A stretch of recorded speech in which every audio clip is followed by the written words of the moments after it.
إن شانئك هو الأبتر آمنت بالله صدق الله العظيم إن الله وملائكته يصلون على النبي يا أيها الذين آمنوا صلوا عليه وسلموا تسليما۔ بآواز بلند تمام دوست احباب آقا مولا سید المرسلین صلی اللہ علیہ وآلہ وسلم کی ذات والا صفات پر درود و سلام پیش کیجیے۔ اللہم صلی علی سیدنا و مولانا محمد و اصحاب سیدنا و اولاد سیدنا و ازواج سیدنا و عطرات سیدنا و مولانا محمد و بارک وسلم وصلوا علیہ۔ الصلاة والسلام علیک یا رسول اللہ، الصلاة والسلام علیک یا حبیب اللہ، الصلاة والسلام علیک یا نبی اللہ وعلا آلک و اصحابک یا نور اللہ۔ اللہ تبارک و تعالی جل جلالہ و امن والہ کی حمد و ثنا جس مالک کائنات جل جلالہ نے ہمارے آقا مولا صلی اللہ تعالی علیہ وآلہ وسلم کو سارے نبیوں سے پہلے بنا کر سارے نبیوں کے آخر میں بھیجا۔ درود اس آقا مولا صلی اللہ تعالی علیہ وآلہ وسلم کی ذات پر جو خاتم النبیین بھی ہیں، خاتم المعصومین بھی ہیں۔ درود اس آقا مولا صلی اللہ تعالی علیہ وآلہ وسلم کی ذات پر جن کی ایک نگاہ ناز نے جماعت صحابہ کو آسمان ہدایت کا درخشندہ ستارہ بنا دیا۔ درود اس آقا مولا صلی اللہ تعالی علیہ وآلہ وسلم کی ذات پر جنہوں نے حضرت ابو بکر کو صدیق اکبر، حضرت عمر کو فاروق اعظم، حضرت عثمان کو ذو النورین اور حضرت علی کو مولا المسلمین بنا دیا، رضوان اللہ تعالی علیہم اجمعین۔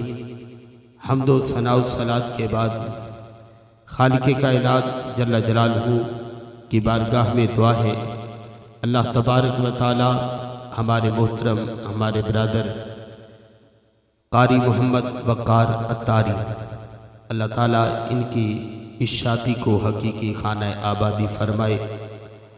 رب کائنات جل جلالہ ان کی خدمت دین کے طفیل، ان کی زندگی کو خوشیوں سے بھرپور فرمائے۔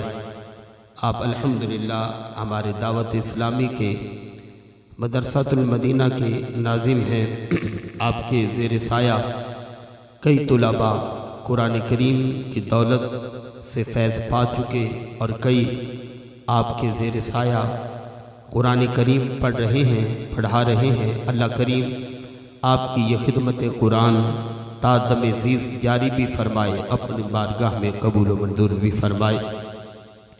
دوستان محترم، کیسی بات ہے، ہم سنیوں کا کیسا مقدر ہے کہ ہم ذکر محبوب کرنے کے بہانے ڈھونڈ رہے ہوتے ہیں، ہم موقع کی تلاش میں ہوتے ہیں، کب کوئی موقع آئے اور ہم بزم حضور سجا بیٹھے۔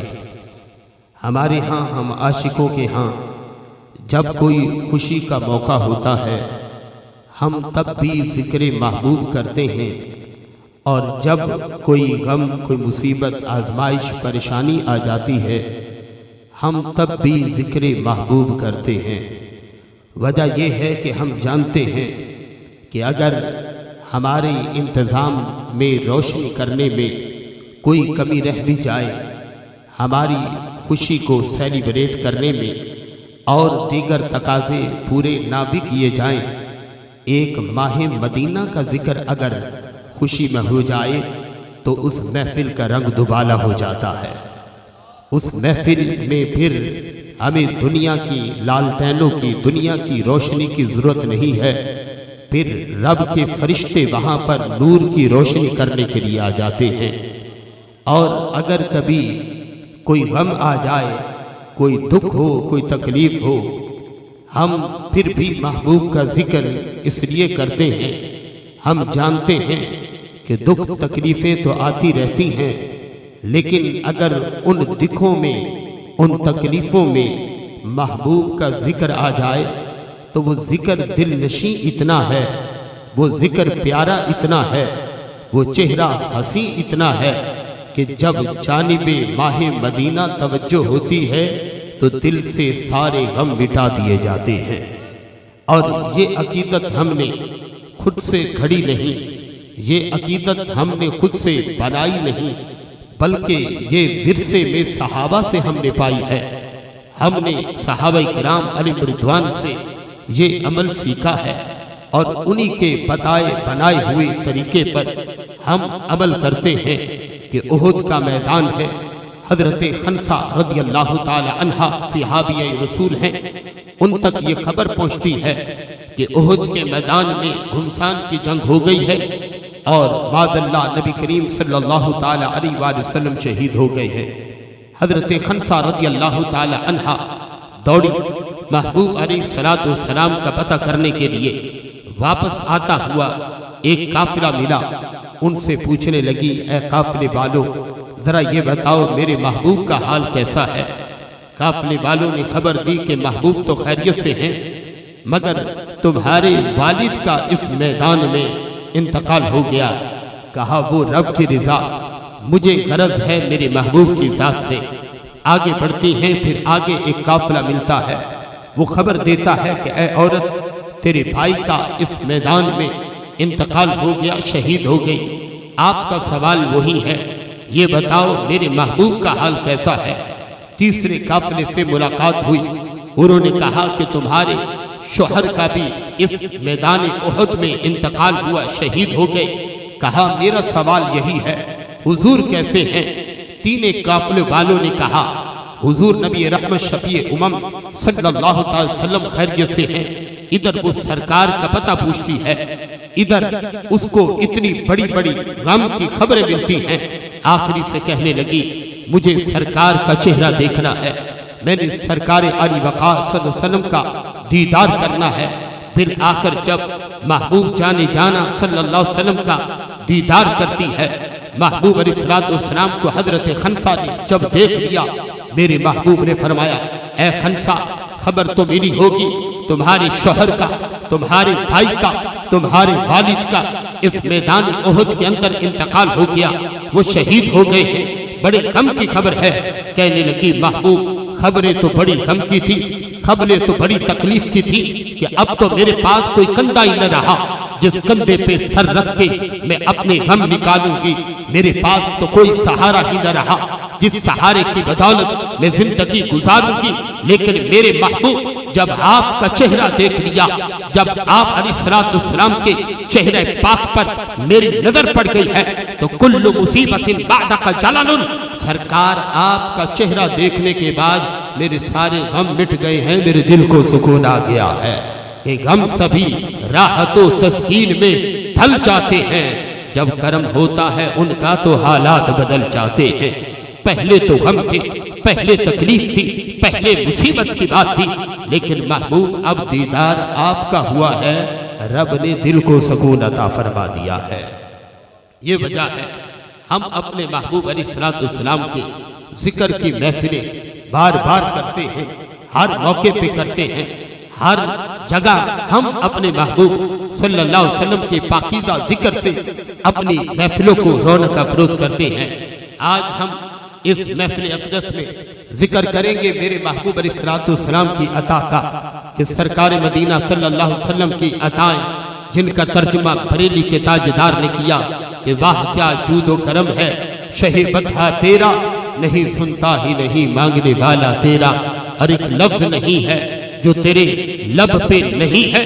میرے آقا نبی رحمت شفیع امم صلی اللہ تعالی علیہ وآلہ وسلم، آپ کو رب نے کس قدر سخاوت عطا کی ہے، میرے محبوب علیہ السلام کو دینے کا کس قدر عادی بنایا ہے کہ میرے کریم سے گر قطرہ کسی نے مانگا دریا بہا دیے ہیں، در بے بہا دیے ہیں، اور اللہ نے کیا جہنم اب بھی نہ سرد ہوگا، رو رو کے مصطفیٰ نے دریا بہا دیے ہیں۔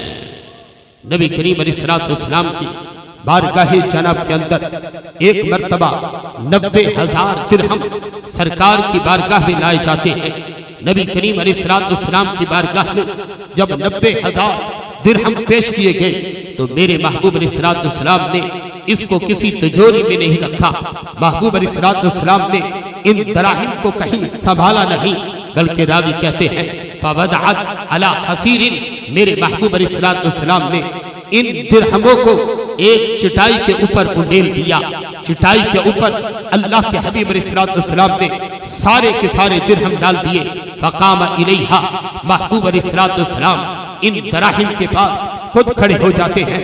فقسمھا، سرکار اس کو تقسیم کرنا شروع کر دیتے ہیں. راوی کہتا ہے میں چشمدید گواہ ہوں، میں وہیں پر موجود تھا. وما رد سائلہ، میرے محبوب نے کسی منگتے کو خالی نہیں موڑا ہے.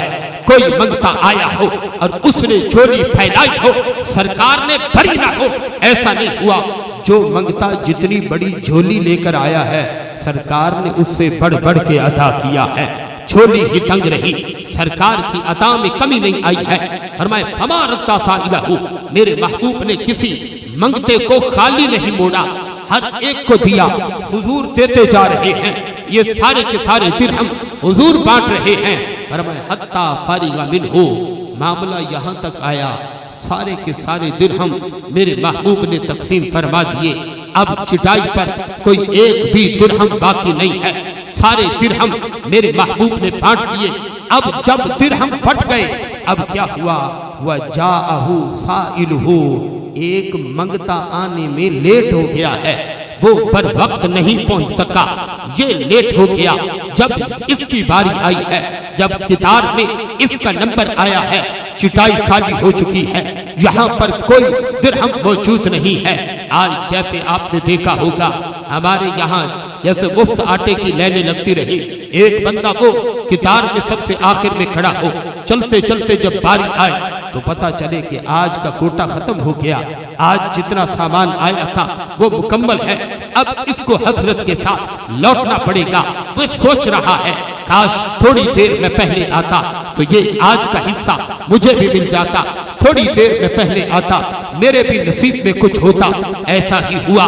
وجاءہ سائلہ، سرکار کی بارگاہ میں ایک منگتا لیٹ ہو گیا، ایک کو تھوڑی آنے میں دیر ہو گئی. جب یہ آیا فقال النبی صلی اللہ علیہ وآلہ وسلم ما عندی شیء، میرے محبوب علیہ السلام نے فرمایا اے منگتے تو اس وقت آیا ہے کہ جس وقت سارا مال ختم ہو گیا، سارے درہم ختم ہو گئے. اب ہونا کیا چاہیے تھا کہ تو اب چلا جا، تیرے لیے نہیں. لیکن بریلی کے تاجدار نے کہا ایک لفظ نہیں ہے جو تیرے لب پہ نہیں ہے.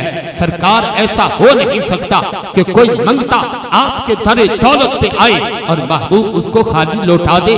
کہا یہ ان کی شان کریمی کے خلاف ہے، یہ سرکار مدینہ صلی اللہ علیہ وسلم کی شان کریمی کے لائق نہیں کہ آئے منگتا اور خالی جائے. یہ لیٹ آیا ہے. اب کیا ہوا؟ حضور نے یہ بھی فرما دیا ما عندی شیء، کہ درہم تو سارے ختم ہو گئے. اب سوچو اس بندے کا کیا بنا ہوگا. دل میں خیال آتا ہے سرکار نے اس کو کوئی وظیفہ عطا فرما دیا ہوگا کہ تجھے ثواب ملے گا، تجھے جنت ملے گی. نہیں، وہ جنت تو سرکار کے دیدار سے مل گئی. میرے محبوب علیہ السلام نے کیا فرمایا؟ فرمایا کہ ما عندی شیء، فرمایا درہم تو ختم ہو گئے، ولیکن ابتاع علیہ، فرمایا چلا جا مدینے کے بازار میں مجھ محمد کا نام لے کر جس دکان سے سودا لینا ہے لے لے، نام میرا لکھوانا، سودا اپنی مرضی کا لینا. حتی اذا جاءہ شیء کفیناہ، فرمایا سودا تو لے کر جائے گا، تیرا قرضہ محمد مصطفیٰ ادا فرمائے گا. کیا شان ہے نبی اسلام کی کہ وہ جو درہم تھے وہ تو محبوب نے دیے ہی ہیں اپنا نام لکھوا کر. میرے محبوب علیہ السلام نے اچھا پچھلوں سے واپس نہیں دیے کہ اے لینے والو تم مقامی ہو پھر کبھی لے لینا. نہیں، محبوب نے فرمایا ان کو مل گئے ہیں، یہ ان کا مقدر تھا، خالی تجھے بھی نہیں موڑنا، جس دکان پہ جا. اب بتاؤ اگر وہ پورے مدینے کے بازار کا سودا بھی کر لیتا سرکار نے منع کوئی نہیں کرنا تھا. اگر وہ وہاں پر بہت ساری چیزیں بھی خرید لیتا میرے محبوب نے منع نہیں کرنا تھا. اس لیے کہ سرکار جانتے ہیں کہ میرے رب نے میرے ہاتھوں میں کتنی خزانوں کی چابیاں عطا فرمائی ہیں. میرا رب میرے لیے کتنے انعام برساتا ہے، میرے لیے کتنی رحمت کی بارش سے برستی ہیں۔ محبوب نے فرمایا جا چلا جا، میں محمد کا نام لے کر جتنی چیزیں خریدنی ہیں لے لے، کپڑے چاہیے کپڑے لے، جوتے چاہیے جوتے لے، اگر تجھے راشن چاہیے راشن لے، جو چیز خریدنی ہے خرید لے۔ حضرت عمر رضی اللہ تعالی عنہ آپ کھڑے ہوئے کہنے لگے یا رسول اللہ صلی اللہ علیہ وآلہ وسلم ما کلفک اللہ ما لا یقدر علی، میرے محبوب آپ اس بات کے پابند تو نہیں ہیں کہ جو آئے اسی کو عطا کریں، اگر ختم ہو جائے وہ اپنا نام لکھوا کر قرضہ لے کر دے۔ محبوب رب نے آپ کو اس بات کا پابند نہیں بنایا کہ جو بھی آئے اس کو ضرور عطا کرے۔ حضرت عمر رضی اللہ تعالی عنہ کی یہ رائے تھی کہ محبوب یہ آیا ہے لیٹ آیا ہے، غلطی اس کی اپنی ہے، اب اس کو قرضہ اٹھا کر دیا جائے، نام لکھوا کر دیا جائے۔ محبوب یہ کوئی پابندی تھوڑی ہے۔ جب حضرت عمر نے یہ کہا سرکار خوش نہیں ہوئے کہ چلو میری سپورٹ میں ایک بندہ کھڑا ہو گیا ہے اور اس کے کہنے پر قرضہ بچ گیا ہے۔ وقارہ النبی صلی اللہ علیہ وسلم ذالکا، میرے محبوب علیہ الصلوۃ والسلام کو یہ مشورہ پسند نہیں آیا ہے۔ وقال رجل من الانصار، ایک انصاری صحابی بولا کہنے لگا میرے مصطفیٰ آپ ہر منگتے کو دیتے چلے جائیے، جو بھی سائل آئے جتنا مانگے آپ دے دو، ہم نے دیکھا ہے عرش والا مولا کبھی آپ کو تنہا نہیں چھوڑے گا، آپ جس کی طرف اشارہ کرو گے خالق کائنات اسی کی جھولیوں کو بھر دے گا۔ نبی علیہ السلام نے جب یہ جملے سنے فرمایا سرکار اتنا خوش ہوئے کہ خوشی کے آثار حضور کے چہرے پر آ گئے اور حضور نے فرمایا عمر یہ مشورہ مجھے ٹھیک لگتا ہے، یہ رائے ہے ٹھیک کہ نبی علیہ السلام کو روکا نہ جائے مانگنے کے لیے، بلکہ میں جب دیتا ہوں تائید الہی شامل ہوتی ہے، جب میں دیتا ہوں رب کی بارگاہ میں مجھے توکل بھی ہوتا ہے، رب کی بارگاہ میں مجھے بھروسہ بھی ہوتا ہے، میرے لبوں سے بات نکلتی ہے خالق فوراً اسی بات کو پورا فرما دیتا ہے۔ اس بات کے پورا ہونے میں کوئی دیر نہیں لگتی، کوئی تاخیر نہیں ہوتی، اور اس کا بدلہ بھی کوئی اور نہیں ہوتا، یعنی مانگا اور ہے ملے گا، اور یا مانگا اب ہے ملے گا بعد میں، مانگا اب ہے ملے گا قیامت میں، نہیں میرے منہ سے جو بات نکلتی ہے کہا تیرے منہ سے جو نکلی بات تو بات ہو کے رہی، دن کو جو کہہ دیا رات تو رات ہو کے رہی۔ آپ نے جو فرما دیا آپ نے اسلام کی زبان حق ترجمان سے جو نکل رہا ہے وہ لوگوں کی سمجھ میں آئے یا نہ آئے، حالات کے موافق اس وقت ہو یا نہ ہو، اس وقت عقل اس کو سمجھے یا نہ سمجھے، بس محبوب کی زبان سے نکلتا ہے پورا ہو جاتا ہے۔ صحابہ کرام نے یہ نغمے پڑھے، کہا میرے محبوب کی یہ شان ہے کہ حضور نبی رحمت علیہ السلام جو فرماتے ہیں وہ ہو جاتا ہے، اور اس کے دو ترجمے بنتے ہیں، وہ دونوں ترجمے میں ہی بیان کر سکتا ہوں، میرا مسلک ہی میرا منبر ہی اس کا حامل ہے کہ اس کے دو ہی ترجمے ہیں، وہ میں ہی بیان کر سکتا ہوں، کوئی غیر نہیں کر سکتا، اس لیے کہ اس کا مطلب یا تو یہ بنتا ہے کہ جو ہونا ہوتا ہے میرے محبوب پہلے ارشاد فرما دیتے ہیں اور غیب کی خبر دیتے ہیں، یا مطلب یہ ہے سرکار کو رب نے اختیار اتنا دیا ہے، سرکار کے لبوں سے جو نکل جاتا ہے رب کائنات وہی فیصلہ نافذ فرما دیتا ہے، اس فیصلے میں تبدیلی نہیں ہوتی۔ حضرت انس رضی اللہ تعالی عنہ آپ جب پیدا ہوئے، آپ کی امی جان حضرت رمیسہ ام سلیم، یہ محبوب علیہ السلام کے محبت والا گھر تھا۔ آپ علیہ السلام اپنے کاشان رحمت کے علاوہ ان کے گھر میں کبھی کبھی تشریف لے جاتے، دوپہر کا قیلولہ فرماتے، حضور کے پیار والا گھر ہے، اور کتنا پیارا گھر ہوگا جس سے محبوب پیار کرتے ہوں گے، جس سے میرے محبوب علیہ السلام کی محبت ہوگی، جو محبوب سے پیار کرے، محبوب جن سے پیار کرے، وہ کتنا روشن گھر ہوگا، وہ آسمان کے فرشتے بھی اس گھر کو دیکھنے آتے ہوں گے کہ اس گھر میں وہ رہتے ہیں جن سے رب کے پیغمبر پیار کرتے ہیں، اس گھر میں وہ رہتے ہیں جن سے وہ پیار کرتے ہیں جن سے محبوب کا، جن سے خود خدا پیار کرتا ہے۔ اب کیا ہوا، حضرت انس رضی اللہ تعالی عنہ جب آپ پیدا ہوئے، آپ کی امی جان لے کر آپ کو نبی کریم علیہ السلام کی بارگاہ میں لائی، دعا لینے کے لیے آئی ہے۔ اب دعا لینے کے لیے جب آئی، آ کر حضور کے سامنے جب بچے کو کیا گود میں بچہ ہے۔ اب ہمارے ہاں کیا ہوتا ہے، اگر ہم دونوں ملیں، وہ بچہ آپ کی گود میں ہو، آپ اس بچے کی کوئی نہ کوئی نسبت سامنے والے بزرگ سے جوڑتے ہیں۔ اگر آپ کا ہم عمر ہے تو آپ تعارف کروائیں گے یہ آپ کا بھتیجا لگتا ہے۔ اگر کوئی خاتون آپ سے ملاقات کرتی ہے وہ کہے گی یہ آپ کا بھانجا لگتا ہے۔ اگر آپ کا اور اس کا عمر کا ڈیفرنس ہے تو کہے گا آپ کا پوتا ہے، عورت ہے تو کہے گی آپ کا نواسا ہے۔ اب سلیم آئی ہے، نہ تو یہ کہا حضور یہ آپ کا بھتیجا لگتا ہے کہ اس کے والد آپ کے بھائی جو ہوئے، آج اللہ جانے لوگوں کو نبی سے رشتہ داری کرنے کا کیا شوق ہوا، نبی علیہ السلام کا بھائی بننے کی باتیں کرتے ہیں۔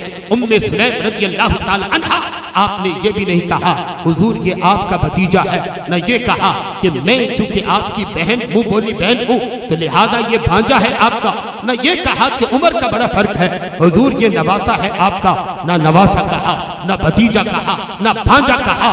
وہ جانتی تھی کہ قسمت کے لیے اتنا ہی بڑا ہے، اگر کسی کو سرکار کے در کی نوکری مل جائے۔ کہنے لگی خویتم کا یا رسول اللہ صلی اللہ علیہ وسلم، حضور میں ہاتھوں پہ اٹھا کر آپ کا چھوٹا نوکر لے کر آئی ہو، حضور یہ آپ کا چھوٹا نوکر ہے۔ وہ جانتی ہے کہ مدینے کے گدا دے کے زمانے کے امام اکثر بدل دیتے ہیں تقدیریں محمد کے غلام اکثر۔ یہ غلامی بھی بڑی بات ہے، رشتہ داری وہاں پر لگانے چلے ہو، نبی علیہ السلام کو بھائی کہنے چلے ہو۔ کسی صحابی نے تو بھائی نہیں کہا، وہ تو اپنے آپ کو نوکر کہتے ہیں۔ بلکہ سنو، حضرت عمر رضی اللہ تعالی عنہ کے شہزادے مولا امام حسین رضی اللہ تعالی عنہ کے ساتھ کھیل رہے تھے، بس مزاج حسینیت میں آیا، فرمایا پرے ہو کے ذرا کھڑا ہو، تمہارا باپ ہمارے نانے کا نوکر لگتا ہے، تمہارا باپ عمر میرے نانے محمد مصطفیٰ کا غلام ہے۔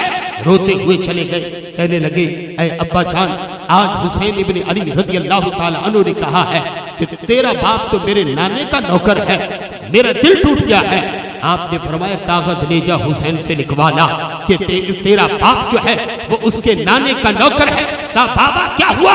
کہا اگر قیامت کے دن عمر کے پاس اور کچھ بھی نہ ہوا، ان کا نوکر ہونے کے صدقے رب عمر کو بھی جنت عطا فرما دے گا۔ رب اس لیے بخش دے گا کہ یہ میرے نبی کے غلاموں میں ہے، رب اس لیے جنت دے دے گا کہ عمر میرے محبوب کے نوکروں میں آتا ہے۔ تو حضرت انس رضی اللہ تعالی عنہ کی امی جان نے بھی کہا خویتم کا، حضور یہ آپ کا چھوٹا نوکر ہے، اس کو دعا عطا کرو۔ اب دعا وہ تو جیسے ہمارے ہاں کوئی مل جائے تو برکت کے لیے کہہ دیا جاتا ہے، حضرت دعا فرما دیجئے، حضرت دم کر دیجئے، وہ ایک اتفاقی بات ہوتی ہے۔ وہاں پر کوئی باقاعدہ نہ تو دم کروانا مقصد ہوتا ہے، نہ باقاعدہ طور پر کوئی دعاؤں کا سلسلہ ہوتا ہے، لیکن میرے محبوب علیہ السلام کی شان کریمی کیا ہے کہ میرے کریم سے گر قطرہ کسی نے مانگا، دریا بہا دیے ہیں، در دے بہا دیے ہیں، اللہ نے کیا جہنم اب بھی نہ سرد ہوگا، رو رو کے مصطفیٰ نے دریا بہا دیے ہیں۔ حضرت انس کی امی جان نے کہا محبوب اس کے لیے دعا کرو۔ حضور نے ایک نہیں، محبوب نے حضرت انس کو 4 دعائیں عطا فرمائی ہیں۔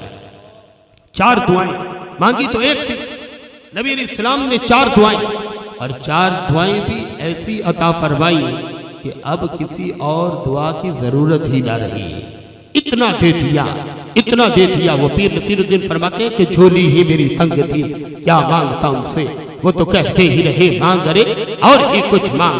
اپنی جھولی چھوٹی پڑتی ہے، اپنا دامن کم پڑتا ہے، سرکار کی عطا میں تو کمی نہیں آتی ہے۔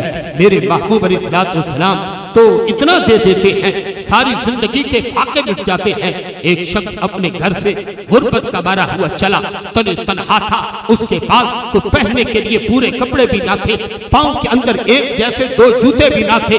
سادہ بندہ نبی علیہ السلام کی بارگاہ میں آیا، کہنے لگا میرے محبوب دور سے آیا ہوں، اعرابی ہوں، ایک گزارش لے کر آیا ہوں، مہربانی کرو، آپ کے اتنے غلام ہیں، کسی غلام سے کوئی بکری مجھے لے کر دے دو، بکری گھر میں رکھوں گا، غریب آدمی ہوں، گھر کی سبزی کا جو چھلکے ہوں گے اس کو ڈالوں گا، دودھ دے گی، میرے بچے کسی ٹائم پی لیا کریں گے، محبوب مہربانی فرماؤ ایک بکری عطا کرو۔ مانگنے والے نے اپنے حساب سے مانگا، مانگنے والے نے اپنی جھولی کے حساب سے مانگا. مانگنے والے کو یہ بھی تو خیال رکھنا تھا نا کہ میں نے رکھنی کہاں پہ ہے. مانگنے والے کو تو پھر چارہ کھلانے کا بھی تو خیال رکھنا تھا کہ لے تو جاؤں, کھلانا کہاں سے ہے. لیکن دینے والے نے پھر اپنی عطا کا لحاظ بھی تو رکھنا تھا. دینے والے نے اپنے درے دولت کا لحاظ بھی رکھنا تھا. دینے والے محبوب نے رب کی بارگاہ میں اپنی ملنے والی ویلیو کا لحاظ بھی رکھنا تھا. مانگنے والے نے کہا محبوب ایک بکری عطا کرو. سرکار کی نگاہ عنایت پڑ گئی. میرے محبوب نے فرمایا فلاں پہاڑ سے لے کر فلاں پہاڑ تک جتنی بکریاں کھڑی ہیں ایک مانگنے والے کو یہ ساریوں کا مالک بنا دو. وہ جا رہا تھا, بکریوں کے کثیر ریوڑ اس کے ساتھ تھے, نعرہ لگاتا جا رہا تھا اسلموا اور لوگوں کلمہ پڑھو, محمد مصطفیٰ کے در کے غلام ہو جاؤ. اس لیے کہ جس کو رب کے نبی محمد مصطفیٰ خیرات دیتے ہیں ایک دو پہر کی نہیں ساری زندگی کے فاقے مٹا دیتے ہیں. اب حضرت انس, بات آخری ہے, حضرت انس رضی اللہ تعالی عنہ محبوب علیہ السلام نے 4 دعائیں دی. فرمایا اے اللہ عمر کو انس رضی اللہ تعالی عنہ کو زندگی بھی لمبی عطا فرما. حضرت انس رضی اللہ تعالی عنہ کو اولاد بھی کثیر عطا فرما. حضرت انس رضی اللہ تعالی عنہ کو مال بھی وافر عطا فرما. اور مولا مرنے کے بعد انس کو بلا حساب جنت بھی عطا فرما. بتاؤ کیا رہ گیا؟ کوئی چیز باقی رہ گئی؟ عمر بھی لمبی, مال بھی کثیر, اولاد بھی کثیر, جنت بھی. ایک سوال کیا, سب کچھ مل گیا.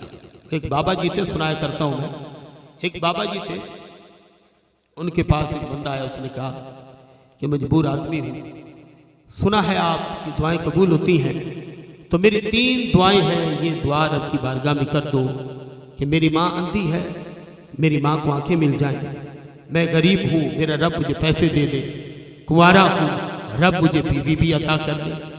بابا جی نے کہا کہ دعائیں تو تیری تینوں بڑی پیاری ہیں, لیکن مانگوں گا میں ایک دعا مانگوں گا, رب قبول فرما لے گا, جو تیرا دل کرتا ہے وہ مانگ لے. اس نے کہا چلو ماں کی آنکھیں مانگتا ہوں. پھر دل میں خیال آیا کہ ماں کی آنکھیں ہوں, سامنے روٹی نہ ہو, فائدہ کیا ہے. پھر کہا کہ روٹی مانگتا ہوں, کہا روٹی کا آٹا تو آ جائے گا, پکانے والی بیوی نہ آئی تو کیا فائدہ. اب کہا بیوی ہو, کہا بیوی آ گئی, بیوی کا خرچہ ہی نہ ہوا تو کیا فائدہ. کہا صبح آؤں گا. چلا گیا, ساری رات بیٹھا رہا, کون سی دعا مانگوں, ماں کی آنکھیں مانگوں, بیوی مانگوں, پیسے مانگوں, کیا مانگوں, سوچتا رہا. ایک دعا بنائی, صبح کا ٹائم آ گیا, کہنے لگا بابا جی دعا کرو, ایک ہی دعا مانگ لو. کہا وہ کیا, کہا دعا کرو میری ماں اپنے پوتوں کو سونے کے پیالے میں دودھ پیتا دیکھے. میری ماں اپنے پوتوں کو سونے کے پیالے میں دودھ پیتا دیکھے. کہا بڑا سمجھدار ہے, دعا ایک ہے, مانگ سب کچھ دیا ہے. میرے محبوب نے دعائیں 4 دی ہیں, عطا سب کچھ کر دیا ہے. اب کوئی چیز خالی نہیں گئی ہے, سب کچھ دیا. اور بڑی بات یہ ہے سرکار نے دعا بھی دے دی ہے, حضرت انس کو لمبی عمر کی گارنٹی بھی عطا فرما دی ہے. آپ دعاؤں کا ربط دیکھو کہ دعائیں حسین کتنی ہیں. محبوب نے فرمایا اے اللہ میرے انس کو لمبی زندگی عطا فرما. اب زندگی کا اگر یقین نہ ہو تو پھر اولاد کی دعا تو تب مانگی جائے گی جب کوئی بالغ ہوگا, جب کوئی نکاح کی عمر کو پہنچ کر نکاح کا دن آئے گا. اولاد کی دعا تو نکاح کے بعد مانگی جاتی ہے. میرے محبوب ان کو ماں کی گود میں ہی دعائیں عطا فرما رہے تھے کہ اے اللہ اس کو اولاد کی بھی کثرت عطا فرما. اور محبوب علیہ السلام اسی وقت ان کو مال کی کثرت کی دعائیں بھی دے رہے تھے. اب یہ دعائیں قبول کیسے ہوئی؟ حضرت انس رضی اللہ تعالی عنہ فرماتے ہیں, فرمایا محبوب کی پہلی دعا عمر کی میرے حق میں اتنی قبول ہوئی ہے کہ میں جی جی کے تھک گیا ہوں, موت نہیں آتی, اس لیے کہ میرے سرکار نے مجھے لمبی زندگی کی دعا عطا فرمائی ہے. میں اتنا جیا ہوں, یہاں تک کہ حضرت امام اعظم ابو حنیفہ رحمت اللہ تعالیٰ نے, آپ بھی تابعی ہیں تو حضرت انس رضی اللہ تعالیٰ عنہ سے ہیں, آپ کی ملاقات ہوتی ہے. اتنی لمبی رب نے مجھے زندگی عطا کی ہے. کہا جہاں پر میرے محبوب علیہ السلام نے اولاد کی کثرت کی میرے حق میں دعا مانگی ہے, کہا میرا نکاح ہوا, پھر میری اولاد ہوئی, پھر آگے میرے پوتے ہونا شروع ہو گئے, میرے بیٹوں کی اولاد ہو گئی. یوں کرتے کرتے فرمایا اپنی زندگی میں میں نے اپنے بیٹے, پوتے, پڑپوتے, نواسے, نواسیاں, 200